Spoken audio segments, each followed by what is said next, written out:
Hello everyone, I'm Soman Bhan. Here we're discussing about tempering of steel in heat treatment process. First, we recapitulate heat treatment process. So heat treatment process is a process in which we can alter the properties of steel easily. The same steel can have a very wide range of mechanical properties if subjected to different heat treatment. So heat treatment is a sequence of heating and cooling designed to get the desired combination of properties in the steel. The changes in the properties of steel after heat treatment are due to the phase transformation, formation, and structure changes that occur during the heat treatment. The factor which determine and control these structure changes are called the principles of heat treatment. So heat treatment, the steel is heated to a high temperature called the austenizing temperature. During heating, the previous structure of a steel is converted into austenite phase. After reaching the austenizing temperature, a steel is held at this temperature for some period of time, called the soaking period. Soaking results in the formation of homogeneous austenite throughout the entire cross section. A steel having a homogeneous austenitic structure is cooled back to room temperature at a particular cooling rate depending upon the properties required. तो heat treatment process में क्या होता है, इसको हम लोग यहाँ पर ब्रीफ कर लेते हैं. ये स्टील का एक टुकड़ा है. रूम टेम्परेचर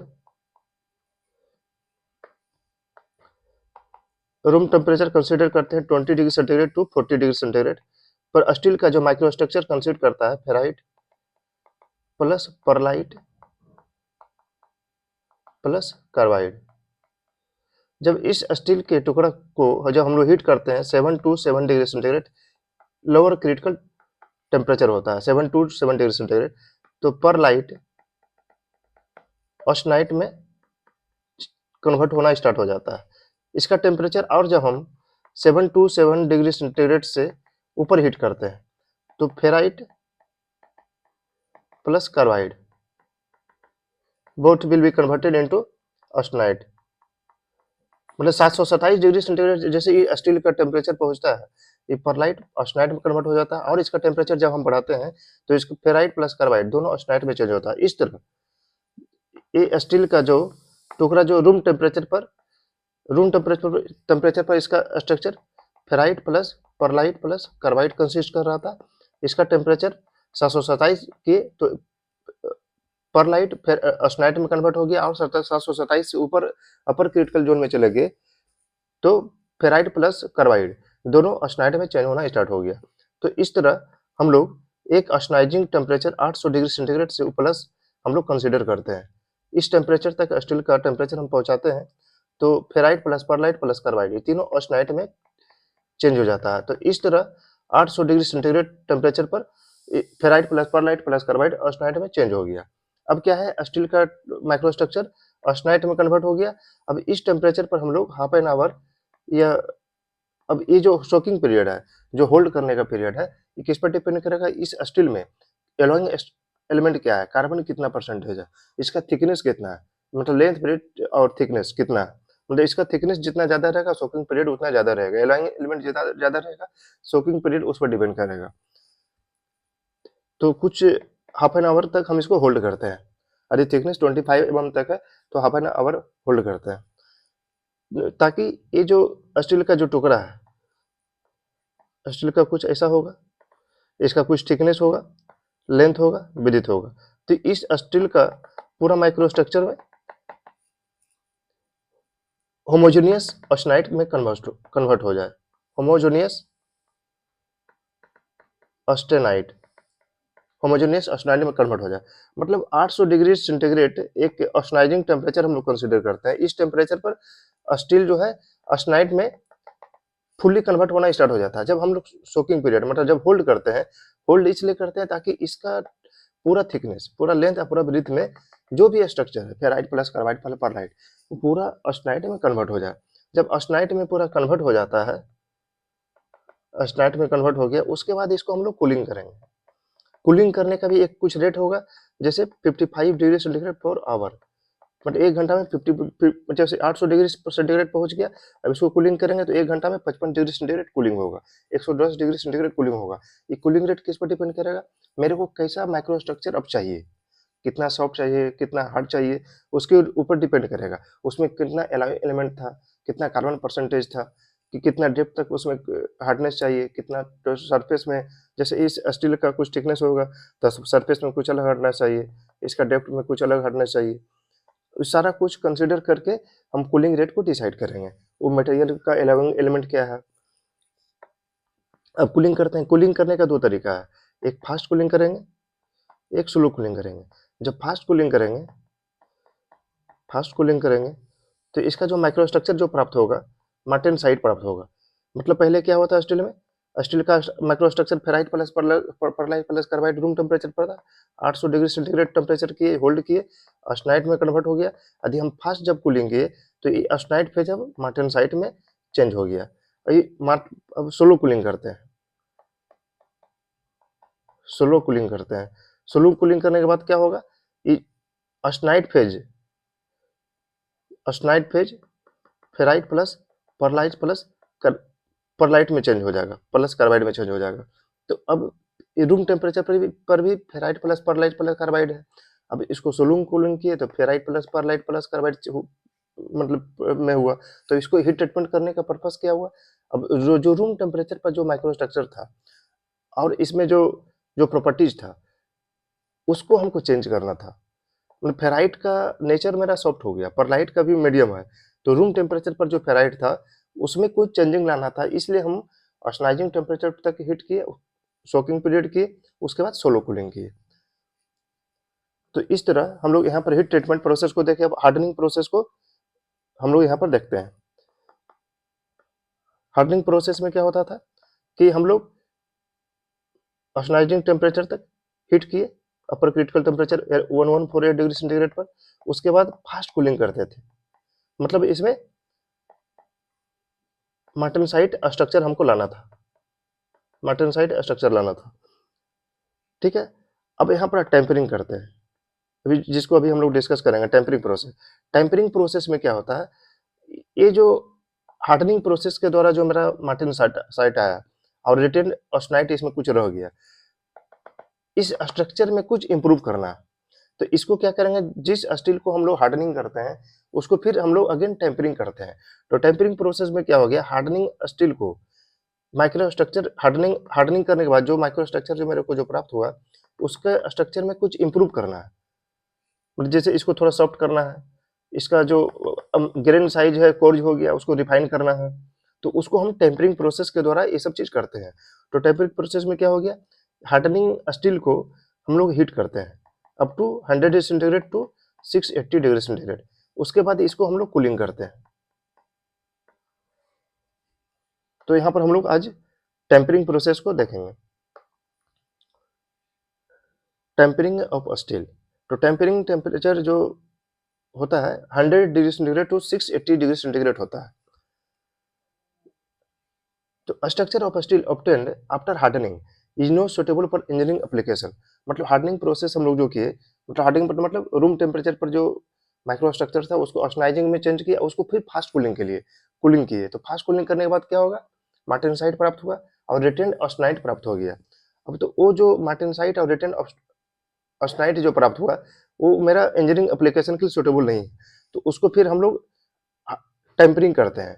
टेम्परिंग मतलब कुछ टेम्परेचर तक हम लोग हीट करते हैं, फिर उसको कूलिंग करते हैं। तो टेम्परेचर क्या है, tempering temperature 100 degree centigrade to 680 degree centigrade. मतलब हार्डनिंग करने के बाद उस स्टील को फिर हम लोग टेम्परिंग करते हैं। तो इट प्रोसेसेस फॉलोइंग 3 ड्रॉबैक। जो हार्डनिंग प्रोसेस के द्वारा जो स्टील प्राप्त होता है उसका 3 ड्रॉबैक है। तो martensite obtain after hardening is extremely brittle and will result in failure of engineering components by cracking। तो हार्डनिंग करने के बाद जो स्टील जो प्राप्त होता है वो मार्टेनसाइट उसमें स्ट्रक्चर प्राप्त होता है जो कि बहुत ही ब्रिटल होता है, तो इंजीनियरिंग एप्लीकेशन में वो फेल हो सकता है, क्रैकिंग उसमें आ सकता है। Formation of martensite from austenite by quenching produces high internal stress. तो हार्डनिंग करने के बाद जो मार्टेनसाइट प्राप्त होता है और उस स्टील में हाई इंटरनल स्ट्रेस डेवलप हो जाता है। तो इस स्ट्रेस को भी हम टेम्परिंग करके हम रिमूव करते हैं। Existence of these high internal stress in an engineering component is undesirable because it can result in heavy destruction and cranking of the part during service. तो ये सब जो है ड्रॉबैक है हार्डनिंग प्रोसेस का है। अब हम लोग टेम्परिंग प्रोसेस को अभी डिस्कस कर रहे हैं। तो टेम्परिंग कब करते हैं? जो हार्डनिंग करने के बाद जो स्टील प्राप्त होता है उसमें अगेन हम लोग टेम्परिंग करते हैं, मतलब फिर हीट करते हैं और कूल करते हैं, ताकि ये सब जो हार्डनिंग करने के बाद जो ड्रॉबैक आ रहा है ये सब मेरा रिमूव हो जाए। अब तो ड्रॉबैक क्या था? जो मार्टेनसाइट प्राप्त हुआ था वो काफी ब्रिटल होता है, तो उसको थोड़ा हम लोग सॉफ्ट कर लेते हैं टेम्परिंग के बाद। हार्डनिंग के बाद जो इंटरनल स्ट्रेस डेवलप हुआ स्टील में उस स्ट्रेस को थोड़ा रिमूव कर लेते हैं। जब जैसे ही टेम्परिंग करेंगे वो इंटरनल स्ट्रेस रिमूव हो जाएगा। तो थर्ड में structure obtained after hardening consist of martensite and retained austenite. Both these phases are metastable and will change the stable phase. तो दोनों फेज जो आ रहा है मेटा स्टेबल है, मतलब स्टेबल नहीं है। तो इसको टेम्परिंग जब करते हैं तो वो मेरा स्टेबल फेज में आ जाता है। Subsequent transformation of these unstable phases to more stable phases results in change in dimension and properties of the steel, which may be undesirable for many engineering applications. Therefore, a structure of a hardened steel should be improved to take care of the above drawback. तो hardening steel का ये जो तीनों drawback जो था, internal stress develop हो रहा था, एक्सट्रीम हार्ड हो रहा, ब्रिटल हो गया था, उसके बाद जो मेटा स्टेबल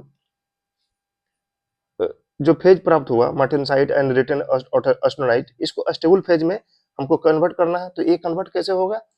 फिर टेम्परिंग प्रोसेस किए, फिर अगेन हम 100 टू 680 डिग्री सेंटीग्रेड पर हीट किए, उसको कूलिंग किए। तो therefore structure of harden steel should be improve to take care of the above drawback. In practice it is done by a special heat treatment called tempering process. ठीक है, तो tempering process को हम लोग देख लिए कि जो हार्डन स्टील जो रहता है उसका जो ड्रॉबैक है, इंटरनल स्ट्रेस, जो ब्रिटल मटेरियल प्राप्त हो गया, मेटा स्टेबल स्ट्रक्चर जो प्राप्त हुआ मार्टेनसाइट एंड रिटन ऑस्टेनाइट, इसको हम लोग इसमें इंप्रूव करते हैं। उसको इंप्रूव कैसे करेंगे? अगेन उसको हीट किए 100 टू 680 डिग्री सेंटीग्रेड तक, उसको फिर कूलिंग किए। Tempering is achieved by heating a previously harden steel to a temperature below the lower critical temperature. तो टेम्परिंग में क्या होता है कि लोअर क्रिटिकल टेम्परेचर तक हम लोग हार्डन स्टील को हीट करते हैं, फिर उसके बाद कूलिंग करते हैं, cooling back to room temperature. तो यहाँ पर लोअर क्रिटिकल टेम्परेचर के नीचे हम लोग हीट कर रहे हैं, मतलब 680 तक हम लोग हीट कर रहे हैं। लोअर क्रिटिकल टेम्परेचर कितना होगा? 7 टू 7 डिग्री 747 डिग्री सेंटीग्रेड होता है। और टेम्परिंग प्रोसेस में हम लोग हीट कर रहे हैं 100 to 680 degree centigrade. All hardened steel must be tempered immediately after hardening. तो हार्डनिंग के बाद सारा स्टील जो है उसको टेम्पर करना जरूरी है। Must be tempered immediately after hardening, मतलब हार्डनिंग करने के बाद जो स्टील मेरे को प्राप्त हो रहा है वो इंजीनियरिंग एप्लीकेशन के लिए सूटेबल नहीं है। तो इंजीनियरिंग एप्लीकेशन के लिए सूटेबल करने के लिए हार्डन स्टील को हमको इमीडिएटली टेम्परिंग करना जरूरी है। ठीक है, टेम्परिंग प्रोसेस मतलब क्या हुआ? स्टील को हम लोग हार्डन स्टील को 100 टू 680 डिग्री सेंटीग्रेड, ये जो टेम्परेचर जो डिसाइड होगा उसमें एलॉइंग एलिमेंट कितना है, कार्बन कितना है, उसका थिकनेस कितना है, उसका कितना माइक्रोस्ट्रक्चर क्या चाहिए, हार्डनिंग में क्या माइक्रोस्ट्रक्चर प्राप्त हुआ, उसके ऊपर डिसाइड होगा किस टेम्परेचर तक हम लोग टेम्परिंग करने वाले हैं। तो tempering temperature and times. Tempering temperature for a harden steel can vary from 100 degree centigrade to 680 degree centigrade depending upon the requirements. ठीक है, तो tempering temperature for harden steel can vary from 100 degree centigrade to 680 degree centigrade depending upon the requirement. तो मेरे को उसमें क्या microstructure है मेरा चाहिए, सॉफ्ट चाहिए और हार्ड चाहिए, उसके ऊपर डिपेंड करेगा। Tool steels are generally tempered at low temperature to give high hardness and wear resistance. ठीक है, टूल स्टील को हम लोग लो टेम्परेचर पर हम लोग टेम्परिंग करते हैं। Spring steels are tempered between 300 degree centigrade to 400 degree centigrade. तो स्प्रिंग स्टील जो रहता है उसको यदि टेम्परिंग करना है तो उसको टेम्परिंग टेम्परेचर कितना रखेंगे? 300 degree centigrade to 400 degree centigrade to get the desire properties. Steels are generally tempered for 1 to 2 hours. तो स्टील को जो हम लोग टेम्पर करते हैं 1 से 2 घंटा के बीच में करते हैं। The tempering time can be increased up to 4 hours for larger sections and alloy steels. तो the tempering time can increase. तो जो टेम्पर करते हैं स्टील है generally tempered for 1 to 2 hours. तो स्टील को जो है 1 से 2 घंटा के बीच में हम लोग टेम्पर करते हैं, मतलब हीटिंग हीटिंग करते हैं cooling. The tempering time can increase up to 4 hours for larger section and alloy steel. तो टेम्परिंग टाइम यदि मेरा थिकनेस ज़्यादा है, यदि बड़ा साइज का मटेरियल है, तो उसको 4 घंटा तक हम लोग टेम्परिंग करते हैं। Changes occur during tempering. Tempering process produces some changes in the structure and properties of steel. These changes are as follows. तो टेम्परिंग प्रोसेस करने के बाद क्या होता है इसको हम लोग देखते हैं। तो रिलीफ ऑफ इंटरनल स्ट्रेसेस। तो tempering process release internal stresses which occur during hardening process. तो हार्डनिंग प्रोसेस के दौरान जो इंटरनल स्ट्रेस जो स्टील में डेवलप हुआ था, हार्डनिंग प्रोसेस जब हम लोग किए, मतलब हार्डनिंग प्रोसेस में क्या था, स्टील को हम लोग up to upper critical temperature तक हीट किए और उसको सडनली फास्ट कूलिंग किए, तो उसे मार्टेनसाइट प्राप्त हुआ, रिटर्न ऑस्टेनाइट प्राप्त हुआ, मेटा स्टेबल दोनों फेज हुआ, और उसके बाद इसमें इंटरनल स्ट्रेस भी डेवलप हुआ। तो इस इंटरनल स्ट्रेस को हम लोग टेम्परिंग प्रोसेस के द्वारा रिमूव करते हैं, रिलीव करते हैं। Heating up to 250 degree centigrade relieve most of the these stresses. तो यदि हमको सिर्फ इंटरनल स्ट्रेस को रिमूव करना है, तो जो हार्डन स्टील है उसको हम लोग 250 डिग्री सेंटीग्रेड तक हीट किए, उसके बाद उसको कूलिंग किए, तो इंटरनल स्ट्रेस जो है मेरा रिमूव हो गया। Formation of stable phases. Micro structural phases such as martensite, return austenite formed after hardening. तो हार्डनिंग करने के बाद जो माइक्रोस्ट्रक्चर जो प्राप्त हो रहा है मार्टेनसाइट एंड रिटर्न ऑस्टेनाइट, दोनों जो है अनस्टेबल है, तो इसको हमको स्टेबल करना है। तो ये स्टेबल कैसे होगा, हम लोग टेम्परिंग करते हैं। दे चेंज और transform with time to other stable phases. तो ये जो दोनों अनस्टेबल फेज है मार्टेनसाइट एंड रिटर्न ऑस्टेनाइट, जो ब्रिटल टाइप का है, इसको हम लोग जब टेम्प हार्डन स्टील है इसको फिर हम लोग कुछ टेम्परेचर तक हीट करते हैं, फिर कूलिंग करते हैं, तो ये स्टेबल फेज में चेंज हो जाता है। This transformation is undesirable because it results in changes in dimension and physical and mechanical properties of the steel. The unstable phases obtained after hardening are transferred to stable phases during tempering. Martensite changes to tempered martensite। ठीक है, तो जो tampering कर रहे हैं तो उसमें क्या होगा, मार्टेनसाइट जो है टेम्पर्ड मार्टेनसाइट में चेंज हो जाएगा। And then to a ferrite carbide mixture, उसके बाद जो है फेराइट कार्बाइड मिक्सचर में चेंज हो जाएगा। On the other hand retain austenite changes to martensite.